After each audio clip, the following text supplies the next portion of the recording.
सीता कुमारी रामगढ़ में रहती थी। उसके पति शंकर के मरने के बाद उसके ससुराल वालों ने उसे घर से निकाल दिया।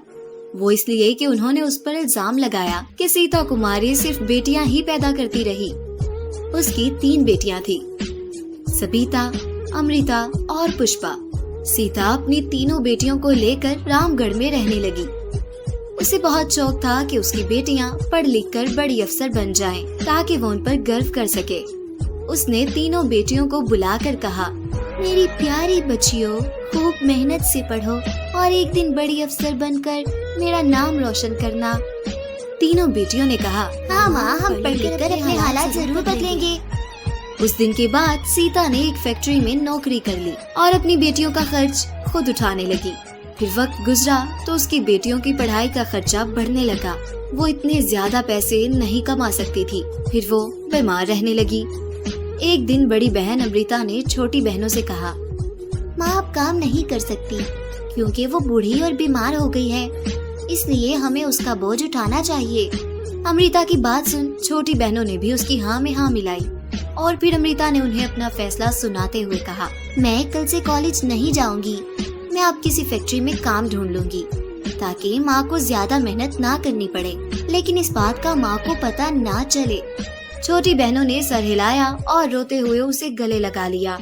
अगले दिन माँ की काम पर जाने के बाद अमृता भी एक फैक्ट्री में काम करने के लिए घर से निकल पड़ी। वे गारमेंट फैक्ट्री में पहुंची तो उसे जल्द ही काम मिल गया। वो बहुत खुश हुई कि अब माँ को ज्यादा काम नहीं करना पड़ेगा। वो सारा दिन मेहनत से काम करती रही और फिर छुट्टी के वक्त अपनी मजदूरी लेकर घर की तरफ चल पड़ी। उस दिन अमृता ने माँ से बहाना बनाया कि आज उसको एक जरूरी टेस्ट देना था, इसीलिए देर हो गई और माँ खामोश हो गई।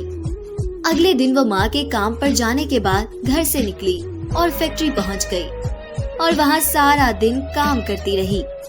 इसी तरह एक हफ्ता गुजर गया। अमृता रोज कॉलेज का बहाना बनाकर फैक्ट्री जाती, मगर एक दिन जब वो फैक्ट्री में काम कर रही थी, सुपरवाइजर ने उसे बुलाया। वो ऑफिस गई तो वहाँ अपनी माँ को देखकर दंग रह गई। उसने माँ को देखकर शर्म से सर झुका लिया। सीता कुमारी उसकी सुपरवाइजर को सब बातें बता चुकी थी, इसलिए सुपरवाइजर बोली, देखो अमृता, तुम्हारी माँ ने मुझे सब बता दिया है। तुम्हारी माँ एक बहुत अच्छी औरत है। वो अपनी बेटियों को पढ़ाना लिखाना चाहती है ताकि वो किसी की मोहताज ना हो। इसलिए तुम कल सुबह फैक्ट्री नहीं आओगी बल्कि कॉलेज जाओगी और फिर कॉलेज के बाद तुम यहाँ काम करने आ सकती हो। तुम्हें अच्छे पैसे मिलेंगे। अमृता ये सुनकर बहुत खुश हुई क्योंकि वो भी अपनी पढ़ाई पूरा करना चाहती थी ताकि माँ की जिंदगी आसान बना सके। और फिर इसी तरह मेहनत करते करते तीनों बहनें एक दिन बड़ी अफसर बन गई और उनके सारे रिश्तेदार हैरान रह गए। वो सब अपनी माँ का गौरव बन गई।